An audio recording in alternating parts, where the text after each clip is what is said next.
Whoa, how did we get here?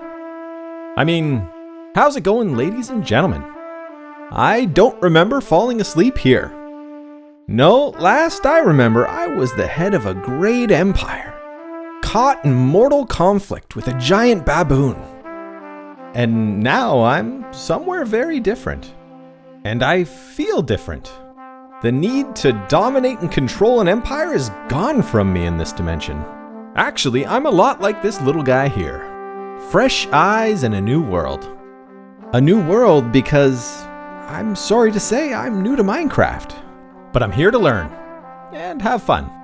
And I don't think all this fun learning can be done in 100 days. That's why I'll be trying to survive for 1 full year here. And amid all these dangers, I plan to do it on hardcore mode. So if I die, that technically would be the end of the world. I'll try not to let that happen. I chose this challenge because I wanted to go back to the beginning. The beginning of the 100 Days series, but also the beginning of the survival genre as we know it today. That's exciting. And you know what else is exciting? The power that you hold over 2 glorious buttons. And you know what? You could flex that power right now. Or maybe you wait and see if this video earns it. And if it does, you'd go ahead and hit that like.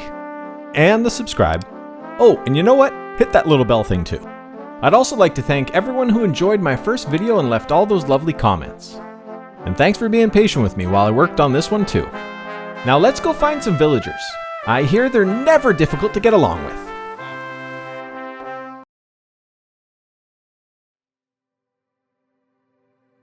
Here we are. A new journey and a new world. And as those chunks blossomed around me, like petals on a beautiful flower, I knew I was at the center of something special. Infinity. In every direction. How does one respond to something so profound? What action could one take to say, I understand my role in this world? That action would have quite a ripple. So I slapped some sunflowers. I thought maybe you could eat the seeds, but no, you can't. You can't eat the seeds. So I got down to the tree punching thing because if there's one thing I knew, it was that I needed tools. And I'd start with wood, but eventually I'd get down to stone, making my way up in this world by digging my way down. Then I decided it would be a good idea to check out a nearby cave, but along came a spider. And although I was able to get my feet wet with the monster hunting part of this adventure, I decided to run away for now. I wanted to focus on the villagers, learn from them, become one of them. So I moved into one of their houses without asking, and went to the mountain, where I gathered snow because I figured it might be useful later on. I added it to my chest of other useful items. Then, while I was upgrading my pick, the owner of the house walked in. He introduced himself as Gary and went right to sleep. I followed his lead as I was trying to go to sleep every night before sundown. I had no plans of staying up until I had a wall down around the village.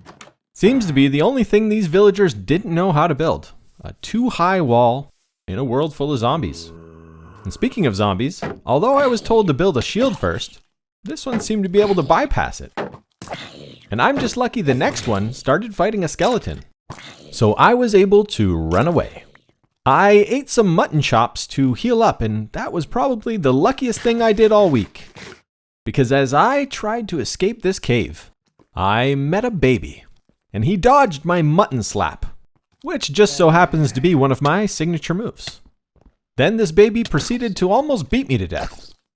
Before this, I thought I'd seen it all. I mean, what kind of baby dodges mutton? So I got out of there. I figured I'd go somewhere safe, like the mountain. Maybe I could work on my snow collection. But I fell through the snow this time, and it appears I was dying. Freezing to death, I think. But I managed to struggle free, take a look back at the mountain, and then I ran away from that too. As the week went on, my roommate Gary started getting on my case about not washing my dishes. But I knew he was just jealous of my growing snow collection. He denied my accusations. It sure was growing though. I even had to make storage outside for it. I'm sure I'll find some use for it one day. On week 2, I started building a wall because I wanted this village to be a safe place. Then I had a run-in with a creeper who had a hissy fit because I poked him with my sword. And one morning, Gary decided he wasn't going into work that day. He said he wanted to check out the cave with the mutton-dodging babies. Not a good idea for many reasons. Because while I went to expand my mine and gather resources that day, I returned the next to find that Gary had lost his job. And although Gary was a strong man with a strong chin, I could tell he was worried. This village wasn't exactly filled with job blocks after all. But I had a job, wall and fence builder, and chicken chaser. It was good, honest work. It even got the attention of one of the iron golems named Brute. He appreciated that I was contributing to make the village safe, and not at all giving in to my desire to rule over it with an iron fist. No, I more concerned myself with the likes of cows and crops, and even tried to clean up some weeds to impress the villagers. But they hadn't yet warmed up to me. By week 3, I was getting really good at this wall building thing. And Brute continued to get himself stuck in the chicken pen. And the villagers continued to ignore all my weed pulling efforts. Not even a smile or a nod. Gary seems to be the only one that paid even the slightest bit of attention to me. But at one point, even he got in my face, saying he wouldn't have lost his job if it wasn't for me. I told him I had no time to talk. I still had a job. It was a bit of a low blow. And in the end, I wrapped up that job because I finally finished the wall. But it wouldn't be a completely safe place without putting down torches everywhere. I cleaned up some more weeds too. And then, for the first time ever, I spent the night under the stars. By week 4, I still hadn't overcome the fear that struck my heart every time I heard the little footsteps of those creepers. I did muster the courage eventually to investigate further, but then I realized I had more pressing matters to attend to. Sugarcane doesn't plant itself after all. Yeah, definitely not afraid. And I wasn't afraid of the thunder either. It was just, I remember reading that it could harm the villagers, so I ran home and jumped in bed. But I didn't hide in bed all week. I did get down to business. And eventually, I found my very first diamond. And I took my time excavating those puppies. I was not about to rush this moment. But there were so many diamonds. One would be able to take over an entire village with this many diamonds. But no, I fought back those thoughts. Erred on the side of productivity instead. I made myself a pick. Then took a little time to clear my head with some fishing. Oh, and I also learned that the physics engine of this game is to be respected at all times. That could have gone very badly. On week 5, I finally found a mine to explore. And I quickly found out that they can be just as creepy as caves. I also learned where to go to get poisoned whenever you're looking for a good poisoning. Yeah, those spiders were relentless. And I started getting shot at by a skeleton I couldn't reach, so I got out of there. I was still making a lot of noob mistakes, like trying to create an infinite lava source. But despite stuff like that, I really did feel like I was getting a better grip on this game. And eventually I found a lava source big enough that I wouldn't have to worry about the infinity status of it. I also learned how to appreciate a good sunset. That's a valuable skill no matter where you are. And I found one of my favorite things to do in this game, popping the crops like popcorn. Then I fought back some figments of my imagination and spent a little time encouraging Gary. We were going to find him a job sometime soon. I also placed down an enchanting table in my mine under the house. It wasn't the nicest setup, but it was temporary until I found somewhere better to put it. Then I got the Jewel of the Ocean, a super-powered fishing rod. With Unbreaking 3, Luck of the Sea 3, and Lure 3, I understood that I was ready for quite a fishing trip. And I fished for a few days actually. Finally coming out with what I thought was quite a haul. And in that haul was a bow with Power 4 and Unbreaking 3 that would serve me quite well. On week 6, I slapped down an anvil and fixed up that old bow. Then I got Fortune 3 on a pick and went back to find some diamonds that had been waiting for just such an occasion. And with those, I made another pick, and I enchanted that one too. It came out quite nice. And with it, I learned that Deep Slate was a lot like life. Not nearly as hard if you harness the power of efficiency. And with all that unbreaking and unrelenting efficiency, I found even more diamonds. But despite having Fortune 3, out of a 4 stack, I only got 4. But I pressed on and found much more. And eventually, I was making it rain diamonds. It didn't exactly get everyone's attention the way I thought it would. So I covered myself in them. No one would be able to ignore me after that. I've been told that's the way it works. Flaunt it if you got it. And if anybody had it, that would be me. I was feeling so nice about myself, I enchanted a sword. I'd later have mixed feelings about it. But I moved on and got myself a couple sheep. And locked in my first kill with the bow. I then discovered the joy of nurturing life and got down to business for my guy Gary by replacing our furnace with a smoker. He smelt that smoker through the wall and claimed it right away. And now, Gary officially had a job. I looked around for something he can practice his skills on, and then I found some raw chicken. He seemed to have a lot of emeralds despite claiming that he was short on cash lately. But I ignored that, because this was a big moment for Gary. Not only did he have a job, he was officially an apprentice now. I could barely get through the crowd that evening as everyone wanted to congratulate him. He'd be getting a lot of business as the only town butcher. I was really happy for him. So happy that I finally got out and caught that sunrise. I even found a new group of ducks showing off their dance moves. They sure did like to boogie. Actually, now that I think about it, that might be a nice comment to leave. Those are some talented ducks. If you've enjoyed the video so far, definitely leave something like that in the comment section. Or maybe something about that beautiful swan entering through the glistening sun in the background. It certainly added to the perfection of this moment. Right up until the seagull started doing an evil laugh.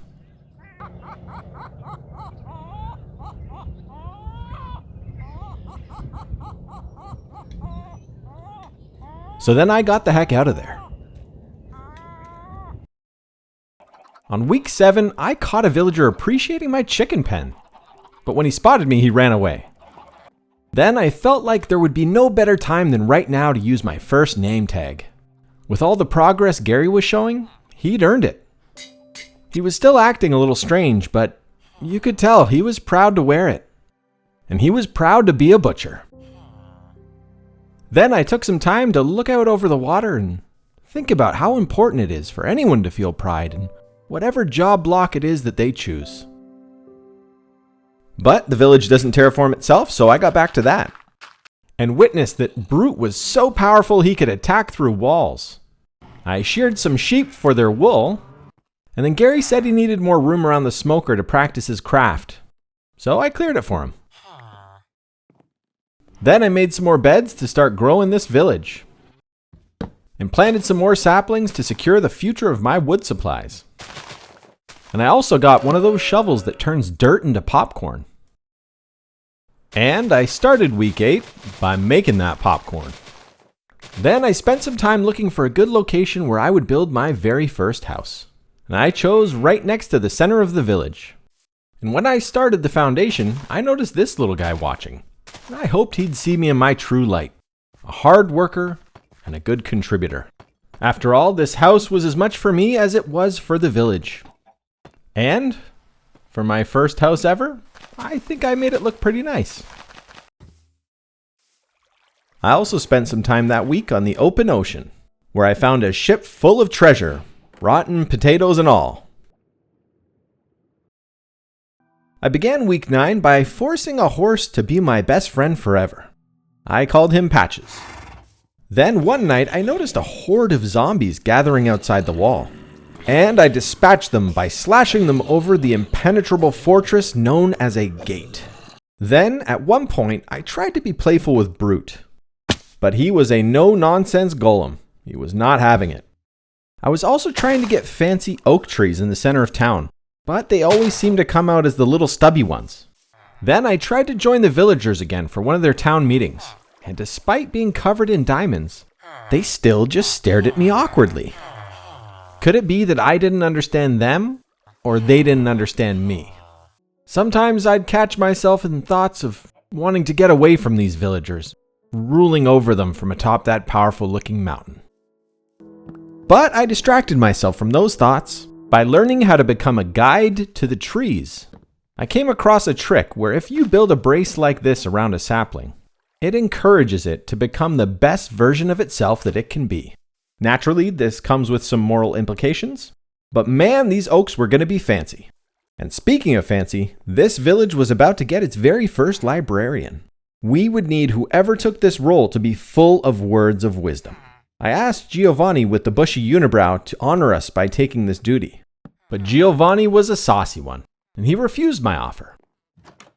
But then in walked some random guy that would take on this role of profound importance. He immediately took out a mug that said, "Be brave, be strong, be fearless." And I could tell right away, he was full of wisdom. On week 10, I found Brute analyzing the braces I put around the saplings. He asked if I was planning on doing anything metaphorically similar with his villagers. He said if I was, he wouldn't be against it, but he'd be keeping a close eye on me. I guess there were two directions I could lead this village from. Side by side as an encouraging friend, or up above as a lofty emperor. But regardless of what I choose, we'd need more beds to make more villagers. I did want to stay on the good side of these iron golems though. I was always very careful not to accidentally hit any of them. On week 11, I spotted it outside the window and asked Brute if he'd ever seen such a nice tree in his life. Its form was perfect, as if crafted by the easterly winds themselves. And it was time to break it free of the molds that would help it become what it would be. What it became was quite a tree.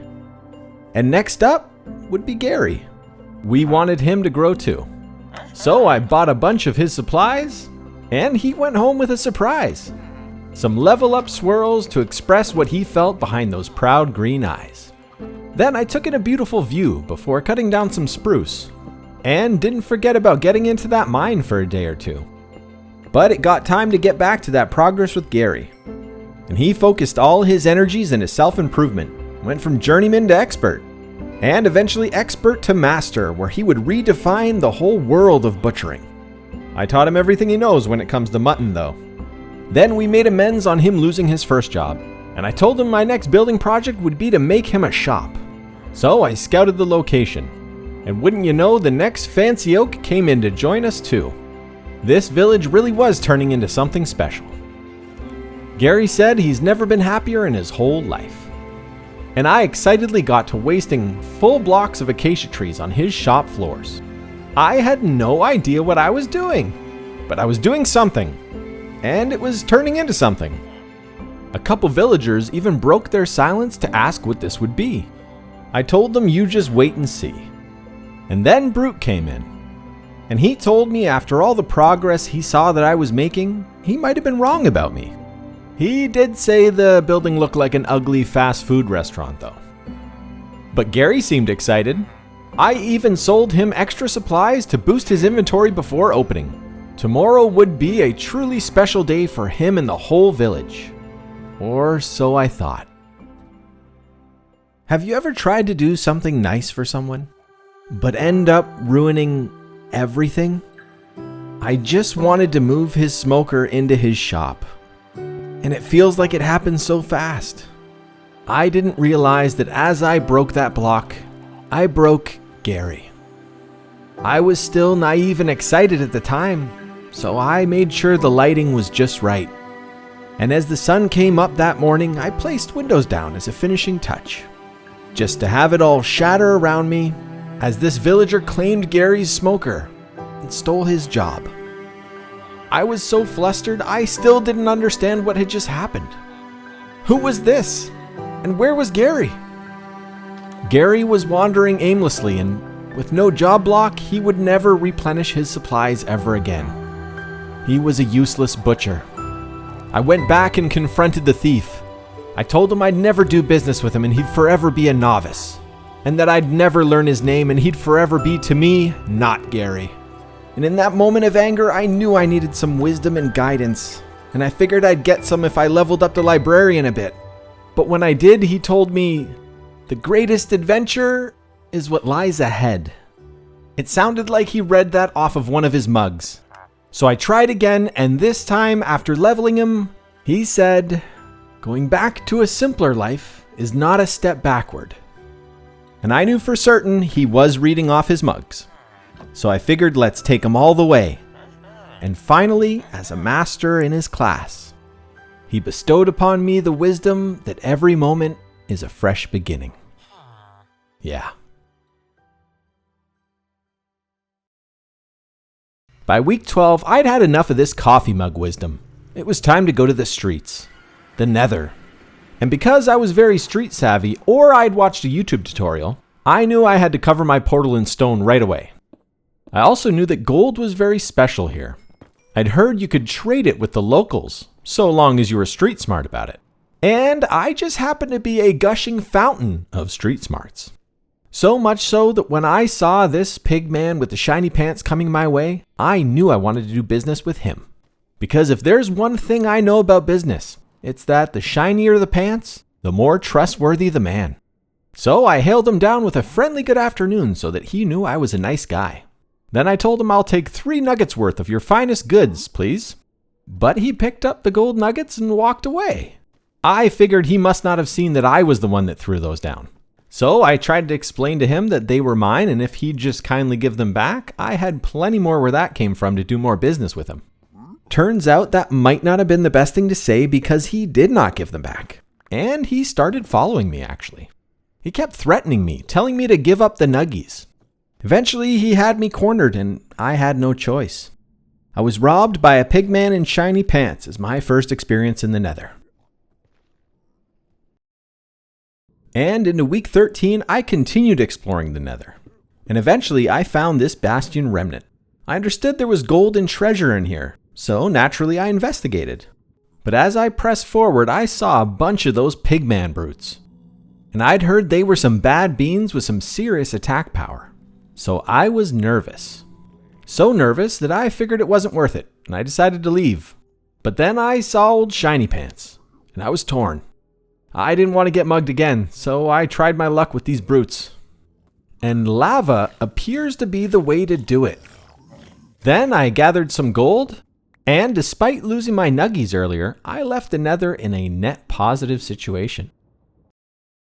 I started week 14 by doing one of my favorite tasks. Then I spent some time learning how to trade gold. Apparently using nuggies will always get you robbed. But if you learn how to use those ingots, those pigmen will take you serious. And even more serious if you manage to trap one of them in a hole. Yes, sir, this deal went much better. Even despite his complete lack of shiny pants. Yeah, I may or may not have had that whole shiny pant thing backwards. Anyway, I continued exploring the Nether, where even the accomplishments gave me a jump scare. And eventually I found a Nether fortress. I understood there were some goodies to be found in places like this, but no shortage of dangers either. At one point, I even accidentally shot a zombie pigman baby, who proved to be one of my most formidable foes. I had no time to even test a mutton slap. He almost killed me. With week 15 came something special. I'd officially survived for 100 days. And I had no big plans for celebration. I just continued on in my tasks around the village. But something happened as I was throwing eggs back into the chicken pen.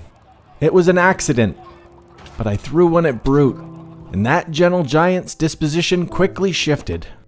I never thought he could turn on me so fast. And just like that, I found myself stranded on the outside of walls that I had built.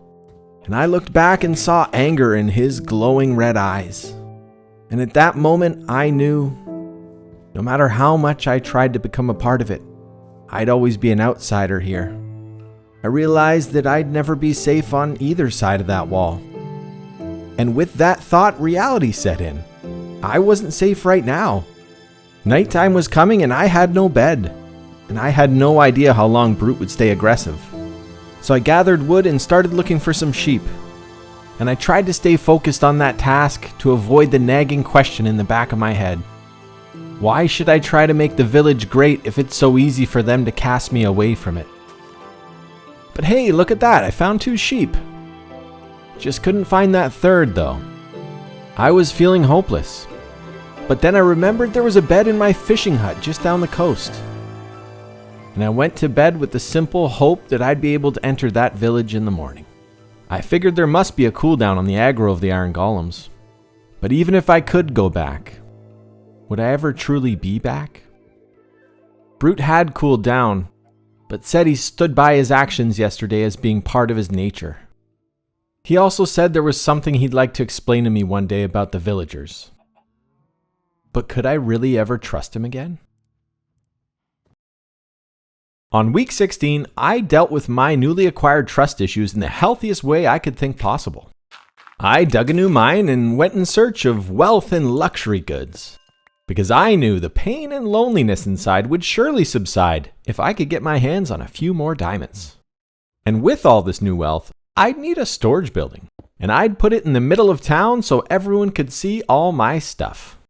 As I was working out some fancy quartz design ideas, Gary came over to ask if I was okay. I said, of course, I've never been wealthier. I knew obviously that's what he meant. Then Brute tried to show he meant well going forward by helping me fight some phantoms. I appreciated the gesture, but still, I don't think I could ever trust him again. He'd forever first and foremost be the villager's iron golem. But hey, that storage building was coming along. On week 17, a villager named Gerardo came by. He said he'd been talking with Brute, and that they agreed there were some things about the villagers that I needed to know. I figured I might hear them out, but whatever it was wouldn't pull me away from my diamond grind. Speaking of which, I found 16 blocks in one spot. With my Fortune 3 pick, I was able to turn that into 41 diamonds. I also finished up the storage building, so now all my stuff was on full display for everyone to see. But my new mission to acquire everything this world has to offer was far from complete. And funny enough, I still hadn't collected any clay. That seems to happen sometimes. In our quests for what we would consider great, we skip over the simple building blocks of life. I don't know. Maybe I'm reading too much between the blocks here. What I do know is that when I got back from that trip, tragedy had struck the village. But I didn't know it yet. Maybe it could have been the tree materialized around him as he was passing by. Or that there was some foul play afoot. All I know is that Brute was stuck and I didn't know how to help him. I was powerless. I collected his things and noticed he'd dropped 2 poppies. And I thought it'd be appropriate that they stay in the last place that he lay. What can be said about old Brute? Well, he definitely knew what he was designed to do, and he stayed true to that. He was the villager's champion. And as I stood there still in shock, I realized I hadn't looked around for any suspicious characters. I still hadn't ruled out the foul play possibility. I saw nothing though. Then when I checked my inventory, I noticed I picked up a couple pieces of iron that belonged to him. And I thought those should stay with him too. He wasn't my enemy. Despite him trying to kill me for accidentally throwing an egg, I think he could have been my friend.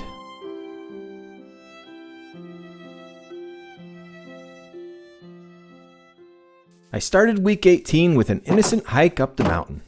I had no intention of seizing any power up there. I merely wanted to take in a view. And perhaps collect a little snow while I was at it. Then I took in a deep breath of that elite mountain air. Fresh mountain air. Then I cleared some snow to get a good look at the geology of the area. And of course, placed down some torches because monsters are often created at the greatest of heights. Wasn't bad up here though. Man could get used to being this high above everyone and everything. And those torches sure did make that mountain sparkle. While I was admiring them, I took some time to practice my aim. I was getting pretty good. Then I found some white and gray terracotta, which was perfect for a building I had in mind. And I mined quite a bit. But I stayed out too late and was ambushed by skeletons and zombies. And I may not have made it had I not teamed up with one of them. Yeah, we made quite a team, me and Bonesy Boy. But I had to get back to what I was doing for Brute. And that was setting up a building in his honor, next to his poppies. I was even going to name it after him. Brutal View Apartment Complex. The name alone conveyed how fancy this place would be. And I figured it was an appropriate project, as even in his death he'd be taking care of his villagers. On week 19, as it tends to go with most projects in life, I'd encountered some unforeseen complications. I was out of nether bricks. So I enchanted a new golden helmet and descended once again into the nether, where I was almost gored to death by a pig, and learned that they can attack you even when you're behind them. I also practiced my aim on some of those ghasts. I felt like that skill would come in handy one day. And eventually I got to those bricks. They were going to make Brutal View Apartment Complex the talk of the town. And speaking of town, when I got back, I met a villager with eyes made of steel. And he looked at everything I was building with great attention. His name was Gus. On week 20, I was nearly finishing up Brute's building. And Gus had stayed up here the entire time. Even after I left, he'd be here. He said it was a great place to get perspective. Gus was always trying to find a beautiful angle to look at this world, even when taking it in from a brutal view. And speaking of view, as I was taking one in of my newly completed building, I overheard the librarian telling Gary and the weaponsmith, "Beautiful sunsets need cloudy skies." The fact that he was telling that to Gary seemed like he could get advice right every once in a while. I wonder if that could apply to me too. Anyway, then I placed down some beds to get this village growing. And I was on the rooftop patio when Gerardo finally came along to tell me about the problem with the villagers. Apparently there was an event long ago that cast a fog on all of their brains, and it rendered them all incapable of clarity of thought. But Gerardo said he had been working on something that could fix it. He kind of gave me the creeps though. On week 21, I fought back the monsters of night as I set the groundwork for what I hoped would become a bustling harbor. Then, as I was taking down some trees for wood, I realized I should take down the tree that took down Brute. And on week 22, I knew his apartment complex was working as I was seeing a lot more little ones popping up around the village. Even Gary moved in. But I couldn't hang around and have fun all day. I was still on my mission to become stronger after all. And sometimes that'll lead you into the depths of the places that scare you the most. And if you're lucky, while you're there, you'll find that which makes you powerful as a person. More material wealth. Because everyone knows strength of character is derived directly from the objects that you own. And I think it's safe to say that I was now officially better and more valuable than all the other villagers. Not Gary was going to be so jealous. After I got back, I smelted up the ancient debris, turning it into netherite scrap. Then I combined that netherite scrap with gold, creating a netherite ingot. I then combined the netherite ingot with a half-broken diamond pick to create a moment of extreme discomfort for anyone that knows what they're doing in Minecraft. And when everyone was sufficiently uncomfortable, I put the netherite ingot away for later use. It was week 23, and now that I was the proud owner of a netherite ingot, I was having trouble remembering why I shouldn't be ruling from atop that mountain. And the words hubris and vanity kept popping into my head. But who's got time for words when you have so much wealth to manage? And there was so much that I needed to take a vacation to get a break from it all. So I dug up to y equals 120 something to build a nether path. I wanted to pop out somewhere random and exciting. But while I was digging, along came old Shiny Pants again. Only he didn't realize he was messing with a powerful man this time. So I just stared at him, and then I took a bite out of some beef. I told him it was pork for the shock value though. And I figured he needed a little time to think about his actions lately. So I locked him in his new cell. I did leave him a nightlight though, I'm not a jerk. Then I continued building my nether pathway in peace. And when I came out, I was in a tree in a snow biome, but it was night, so I was far from safe. It was time to start securing the area. But as I did just that, I was confronted by my first zombie villager. It wasn't a nice sight. I was already starting to think more lowly of them, but to see that they could turn into something like this, it wasn't helping their case in my eyes. On week 24, I thought I noticed the torches had a different hue than before. Or was I just different than the me from before? The villagers were no different. They were all still asleep. That was their problem. Not me, though. I was awoken. The glaze had fallen from my eyes. I could see the strings, and I knew who pulled them. I could see the buns, and I knew who buttered them.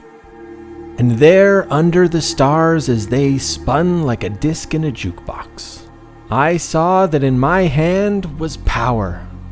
And that power could right that which was wrong, could fix that which was broken. Or maybe it had gone straight to my head and was in the process of metamorphosizing me into a monster. Who's to say, really? All I know is those villagers were really getting on my nerves. So I finished up the week by practicing my aim on something new. On week 25, the moaning and honking from these villagers continued. It was incessant. Felt like it was getting louder every day. But what was strange about this moment is I noticed a group of villagers weren't coming in for the usual town meeting. And when I went to investigate, I couldn't believe what I saw. This whole time, and I was pretty sure I was turning into the monster here. But the villagers themselves had set down their own little path of self-destruction. It was the fountains versus the rooftops, they said. And I asked, why? Was there a fundamental difference in their and your morality? No, they said. Mainly because they're over there and we're over here. More of a fundamental difference in geometry, I guess. And I think what saddened me the most was that Gary was caught up in all this. I was to blame for that. He had no hope but to seek out strength in numbers. So in that low of a moment, I did what any rational being would do. I fed my chickens, and then slapped a villager's head to watch it bobble. It always cheered me up. I did it all the time. Come to think of it, maybe that's why they weren't warming up to me. Could the reason be that these villagers didn't like power-hungry, materialistic, abusive people? Unfortunately, I had no time to complete that thought, as now I had to ascend that mountain and rule over them with my diamond fist. Someone had to set them straight, and by my slightly biased process of elimination, that had to be me. This village needed strength, and I could be the one to give it to them. My ascent to great power came with its challenges, of course. Let no one accuse me of taking the easy path and choosing tyranny, because tyranny still takes work. It's still a road laden with heavy burdens. A lot of elbow grease in tyranny. You're always plagued by these thoughts of turning back. But only the strong press on through that self-doubt and still find time to feed the chickens. Say what you want about the tyrant, but I don't think anyone had a view quite like mine. And while I was up here, I figured I might as well make my castle from the finest stone. To inspire people, of course. And you know, they say it's lonely at the top. Not for me. I had a goat. And maybe on the darker nights I did assume they were having more fun than I was. And maybe at times I'd feel afraid. But I definitely wouldn't let it get to me. I never looked back. And when I watched them sleep at night, it was for surveillance purposes. I wasn't lonely. But sometimes the silence got to me. I think I needed a bigger castle. Because if I could make these walls bigger and stronger, they'd do a better job of keeping me in. I mean, keeping everyone away from me. I mean, what was I building here? Is this a castle or a prison? What was I winning by being up here? Was anyone winning by me being up here? Other than the goat, of course. He loved my company. But this self-imposed isolation was doing no one any good. It even looked like an evil man's castle. What a cold and lonely life that would be. And you know what? Maybe the villagers are absolutely insane. But what kind of game would Minecraft be without them? Maybe that's kind of like life too. And maybe there was a way for me to help them from within the village. Might take a while to get them to stop fighting, but I could start with something small, like these stairs. They were too narrow and had everyone backed up. And as a wise man once told me, it hurts to be backed up. Maybe that's where some of this rage is coming from. So that was that. I'd become the village laxative. Not the shiniest title, but it conveyed that I got things moving, and I'd start with these stairs. I took my job serious, as every man should, and I kept reminding myself that this was an uphill battle, and that the ground would have to be taken step by step. And it's either that was true, or I had been doing this too long and was full of stair analogies. I'm not sure. What I am sure of is, those villagers were moving. And I was more proud of these stairs than any castle I could ever build. And I hope I wasn't naive to think that even in their lack of clarity of thought, they appreciated it. That mountain sure did sparkle though. I figured I needed to step away for a moment. An adventure might clear my head. And sometimes you don't even have to go that far before you stumble upon the beautiful view of a birch forest. Or something of the like. And not long after that, I found my first elusive azalea. And under its roots, the lushest of caves with the cutest of predators. And I thought that's a funny title with an interesting lesson. These slimy little mud puppies had mastered the art of balance. Being at the top of the food chain, while not being an ass about it. And I figured they'd make awfully good pets as well. I also took some time to explore the rest of this luscious cave. But it looks like no matter where you go, temptation can always follow. I mean, can I ever be certain life isn't just about collecting shiny things? On week 31, I built an enclosure for my new friends, the axolotls. I figured it might help the villagers with their brain fog if they could see something new. And I don't know why, but I was feeling really good about this little setup here. Even though there was such tension, it made the village feel really peaceful. But then along came creepy Gerardo. He always held a forced smile. I didn't know if I could trust him. He talked more about the problem with the villagers, and said the device that he'd been working on was coming along, and said when he was finished he could hook it up to everyone and bring them clarity of thought. And I thought the term hook it up to everyone was almost as creepy as his smile. So it felt even more uncomfortable when he said he might need my help with it. But would I ever help him? Could he be onto something? I started week 32 with a horseback ride. There was still a lot of my local area I had yet to explore, and I aimed to change that. There were so many beautiful sights to take in, and quite a few villages to pillage. They were lucky I got there first to take all their stuff before those evil pillagers showed up to take all their stuff. Yeah, some may call me a hero. I also found a pink sheep, and I understood they were pretty rare, so I decided to lead it home. And then a bunch started following me, and I figured the villagers would love the variety of wool they'd bring. But as I got back, I overheard Giovanni with the bushy eyebrows talking to a guy named Giorgio. He was saying they were almost ready to make a move on something, but I couldn't hear what it was. I got those sheep set up nice though. On week 33, I welcomed 2 new fancy oaks into the world as they joined us on the hillside next to the ocean. I put them there as a nice touch to the big farming operation I had planned for the area. But while I was at it, I had mixed feelings about fighting this zombie baby. I couldn't help but have respect for his choice in shiny boots. Then I took a break from that and thought about putting railings up on Brutal View's apartment complex, but decided against it as it might take a little too much time. I had to focus on the farm, because farming is an important job. It's right up there with village laxative. And while I was doing it, I was thinking of other ways I could help the villagers. And then I got an idea. I'd build them a tower. I wasn't sure how to start it on week 34, so it took some trial and error. But after some time, I had quite the spiral staircase going.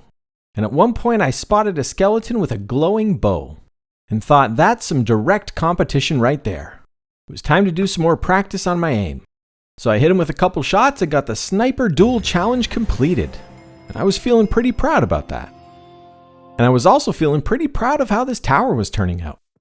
And right when I started putting walls down, along came Gus, and he seemed excited. He mumbled something about the eyes being the windows to the soul as he went by. He said the librarian told him that one. Later that week, I almost died to a creeper because I accidentally pressed crouch instead of sprint. And after that near-death experience, I went and had a conversation with steely-eyed Gus. He was different. He didn't seem to get caught up in the villager drama. He said he was too busy, that there were too many things to look at, too many ways to look at them. He said he hadn't really figured any of it out yet, but that the important part was that he was trying.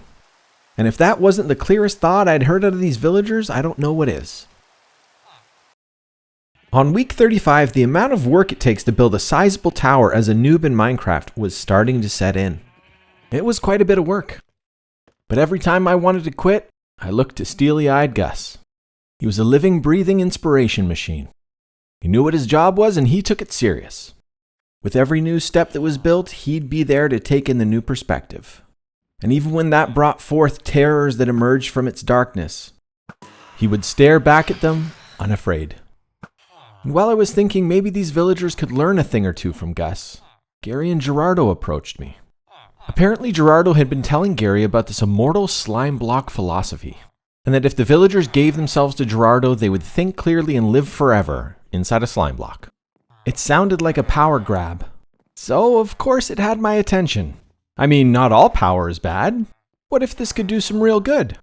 Gerardo said his machine was missing one piece, the heart of the sea, and that if I found it, we could be partners. On week 36, I put the cherry on top of the tower, and thought about whether Gerardo's device was a good deal for the villagers. By uploading their consciousness into a slime block, they'd be losing their autonomy, but gaining some sort of immortality? I'm not sure. There was a lot of power to be gained on my part, though. So I quickly battled back any thoughts on the dangers of unwarranted and unchecked power. Oh, how easy it is to forget. On day 37, I brought back the villagers one of the wonders of the world, a cow with mushrooms growing out of its back. I hoped it would show that I did mean well by them. All of them except not Gary. I'd still never do business with him. Then I put some doors on Brutal View apartment complex, and again thought about putting railings on the balconies, but who has the time? Then I looked up at that man of focus and determination. I wanted to ask him what he thought I should do about Gerardo, but I was worried because I think I know what he would say. After that, I fought a skeleton in a cave, and emerged from that to see a thing of beauty. A father swell with pride as he gets to teach his son about what he does best. I hope Gerardo put that function in the slime block too. Anyway, more fighting monsters. Week 38 started with such a nice day. Everyone was hard at work and smelling flowers if they weren't. But eventually for me, it was time for an adventure. And it didn't take long to find a sunken wreck, and in it the roadmap to success. It's strange we look in such places to find things of that nature. Carrying on, I wondered, when I find the heart of the sea, should I really give it over to Gerardo? I mean, climbing up a mountain for a little status was one thing, but this would really change who the villagers are. Is anyone strong enough to hold that power? And funny enough, power always seems to come symbolically in the form of a sphere. Maybe because it fits so nicely in the palm of your hand. And now I felt it once again in mine. It felt awfully similar to that infinity sensation I got way back at the beginning of the adventure. Maybe I was more powerful than I knew back then. Maybe I never needed any more than to steer my own ship across the waters of life. Those waters come with enough challenges and storms of their own. Until I've mastered control of my own vessel, what business do I have controlling the whole sea? I think it takes great strength to acknowledge that you lack it. And here and now, I'm not the one meant to hold all that power. And I don't think Gerardo is either. So, I decided I wouldn't be helping him finish his device. I had more important things to do, like feeding my chickens. But I did want to talk to him. I was thinking his technologies could serve the villagers rather than enslave them. But then I saw him talking to Giorgio up on the balcony, and Giovanni emerged in the doorway. And it reminded me I should get to building those railings soon. But railings or no railings, Giovanni and Giorgio wanted a piece of pie for themselves. And in Gerardo's quest for immortality and power, he found his fate as a puff of smoke next to a bed of flowers.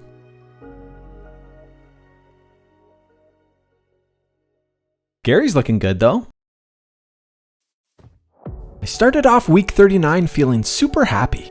And not just because I was beginning the construction of a prison to throw dirty, rotten criminals into, but by being honest with myself, I could finally start my journey to self-mastery.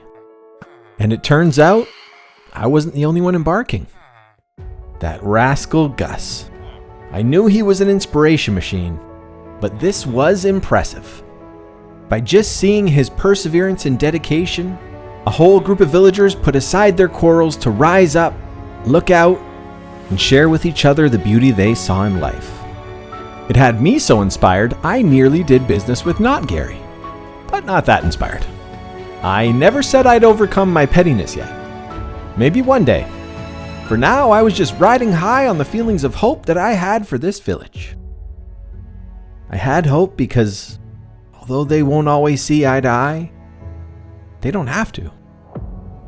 And though some from amongst them might attempt to usurp some unearned power, those thrones built on lies could never stand. Because by those few that had already started to follow Gus's lead, this village was starting to see. And with this new clear sight, who knows? Maybe we'd see some clear thinking. On week 40, I started a building that would house my brewing stand. I'd still never made any potions before, but figured I'd need some for some upcoming battles on the horizon. And eventually a villager went in to claim his role of cleric. But when I saw he was in the business of buying rotten flesh, I knew I didn't want to hear what his mugs had to say.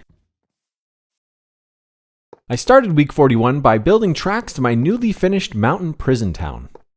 Then I had to release some iron golems who had been accidentally trapped in the potion building. The hard part was convincing them it wasn't intentional. And after that, I caught Giorgio. And of course he was talking to not Gary. He tried to make a run for it, but those stubby little villager legs are not much for speed. So I threw him in the back of my rowboat, and though that sounds romantic, it would soon be followed by a ride in the minecart, and he'd be on his way to prison. When we got there, he said he felt no remorse for what he did to Gerardo. And he did it because he was the true strong leader the villagers needed. And unfortunately, I understood what he meant by that all too well. I think I was starting to see a pattern on week 42, because when I went looking for Giovanni, I found him and his eyebrows stewing over top of not Gary's smoker. It was heartbreaking to see this fast food hut that I had made with such love had turned into a den of thieves. So when Giovanni started running, I took it personal. There was no romance on that rowboat. And as the minecart whisked him away to prison, he gave me a saucy look back. Even as he took on his new profession as mason, that man was full of sauciness. But him and Giorgio eventually settled into their new lives. They'd be happy with anything that got them closer to emeralds. On week 43, I continued on in my responsibilities to feed my chickens. You could say I had quite a few by now. Then I made some new leggings and upgraded some old boots. And for the first time, made some Eyes of Ender. These creepy little things would help me find the dragon. Because as with most dragons, it lives in a stronghold hidden beneath the surface. So when I got my bearings, I headed in the direction of the thing that scared me the most. And it sounds strange, but I think that's where you're supposed to go. Then, after a long time of getting lost and quite a lot of digging, I found the stronghold. But it came with those creepy footsteps again. I never realized it would be such a creepy place. And not just because of all the creepers. It was just so quiet. Until the silverfish showed up, and then it was just plain annoying. But eventually I could say that I had this stronghold secured. And I'd soon be ready to fight a dragon.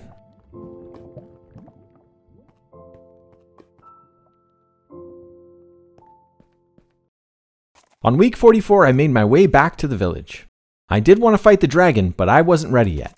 So I noted the location of the stronghold and worked on building a nether path between there and the village. And I spent a long time clearing a bunch of trees where I calculated the nether portal would come out. And then I arrived to find that I had wasted my time. Nether portals come out wherever they want to come out. So I scrapped the idea of building anything around it. Week 45 was a nervous one. I was getting closer to facing the Ender Dragon, but also nervous about accidentally wasting any of my netherite ingots. But I knew the important thing was to press on through the uncertainty. There's always a risk of making mistakes. Except with that sword. That thing was a sure deal. It could be argued it was made entirely out of experience I earned by feeding chickens. It matched well with my shiny pants. And speaking of shiny pants, I made some Soul Speed 2 boots because I had to go back to the Nether. And then I learned that I'd been playing my Nether game wrong this whole time. Soul Speed 2 changes everything. Look at me. I am the shiny pants now. Then I finally found what I was looking for. Another fortress, because the first one I found had no nether warts. I wanted them especially for some slow falling potions to help with the dragon. And since I was already here, I looted the whole fortress. On week 46, I finally got going with the potions, and also finally learned about blast furnaces. But the few that I made quickly got commandeered by a small group of villagers. Then they ran around screaming that the revolution had begun, and to show they meant business, they trampled my garden. They simply had no respect for a man's storage building. Hopefully they'd get up to that tower one day and take in some sights with Gus. And speaking of tower, I was on my way there when I spotted Not Gary. And I thought to myself, maybe I was being a little hard on him. Maybe it was time for me to be the bigger man. But then again, maybe not today. I did want to find the real Gary though. I wanted to say a maybe goodbye as I might never come back from fighting the dragon. But he wasn't on the rooftop and I couldn't find him anywhere. So I figured Gus and his ganders in the tower might have seen where he went. And they said that they had. Apparently he walked east into the horizon of unloaded chunks. And he wasn't sure that this world had anywhere to heal a broken man like himself. But he thought if he can make his way through all the zombies and creepers, he might stumble upon a thing of beauty, unique and his own. And I thought, that's nice. Maybe I should get out and go for a little walk of my own. So I did. And it turns out this Canadian snow biome isn't always covered in snow. It can be quite the sight to take in. But there can be times when you stumble upon something not so classically beautiful. Like at first glance, this ugly birch tree. Some circumstances of life broke it at its very foundation. But through the hurt and pain that might have caused, it refused to give in. So I responded in the most appropriate way I could think of to a tree coming back from the brink of death. I gave it a hearty thumbs up.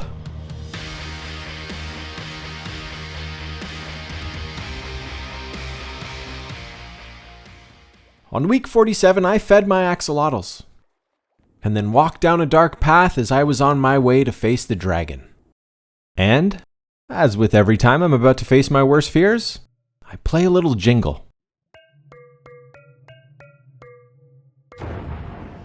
And then I popped out at the end. But depending on how you look at it, this scary and quiet place where you face your worst fears could also be called the beginning. Now that's a mug full of wisdom. Anyway, so there I was fighting a dragon, shooting it with arrows and blowing up shapes on top of towers. Standard dragon fighting 101. I felt like my whole digital life had been preparing me for this moment. I never missed a single shot. A single shot. I never missed a single shot. There we go. And like all dragons, he didn't pay his contractors in full. So they cut corners when building iron bars around his end crystals. Like, they literally cut the corners. And they were all just lingering around waiting for payments.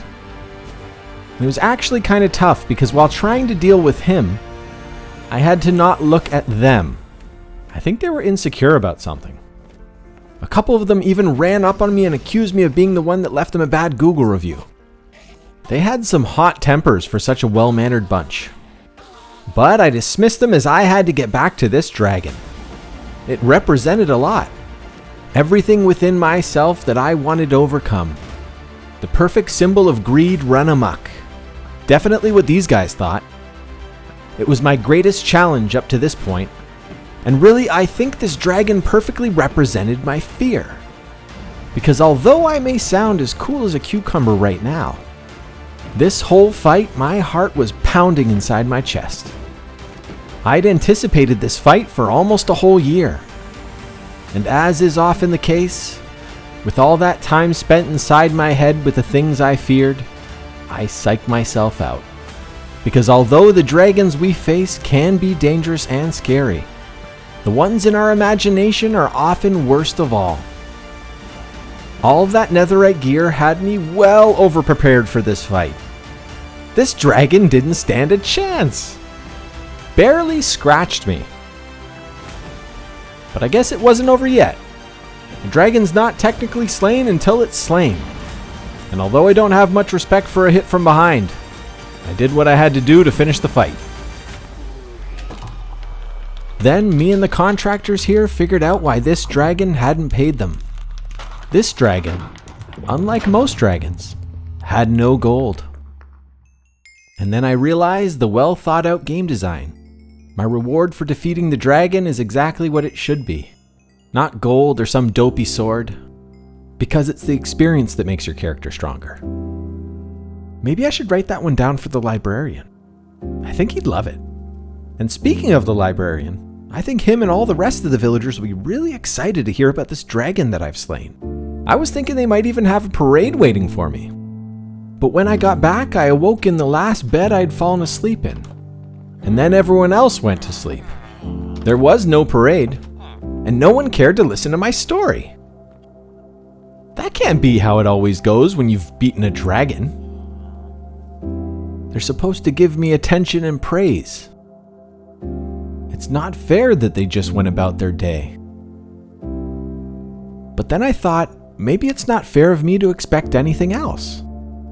I've never asked them about the dragons they've slain either. Then this villager said something about not being able to breathe. I told him to be quiet. He was going to mess up this moment of clarity where I realized he was important too. Yeah, there it is. It all clicked.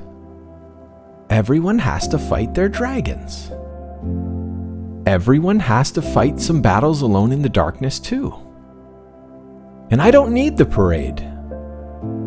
I fought that dragon for me. Then I had to find somewhere to put its egg. And atop that mountain in that lonely castle seemed fitting. And I couldn't help but think, I almost got stuck up here. That would have sucked. And not just for me. It would have sucked for everybody. They would have missed out on taking in all those views under Gus's lead. And a lot of them would have still been backed up. That's a nice sunrise. On week 48, I went back to the end for my new beginning. And there I reached the goal, the sky's the limit. And that sounded like I'd find it on one of those mugs. And then, as I went to take flight with my new wings, I realized I'd never be able to do it unless I was to be brave, strong, and fearless. On week 49, I bred and raised my first horse, and I called him Poncho, even though this villager said that was a stupid name. Then me and Poncho here realized that the greatest adventure is what lies ahead. As we adventured into week 50, I got to know Poncho. He was a stubborn horse at times, and sometimes he refused to stay in the shot. But Poncho here became a good friend as we adventured off to distant blocks. And eventually we found a spot where I built a hut to do some fishing. I hadn't done much of it since back in the earlier days. And while I was there, a thought crossed my mind. Going back to a simpler life is not a step backward. On week 51, it really sunk in that there's a world full of people. And so many stories behind each set of bushy eyebrows. You see it more clearly if you look. The eyes are the windows to the soul. On week 52, I planted some more trees. It didn't exactly make perfect sense as I was nearing the end of my adventure. But then again, every moment is a fresh beginning. So why not? And I brought in day 364 with some fishing off the end of my dock.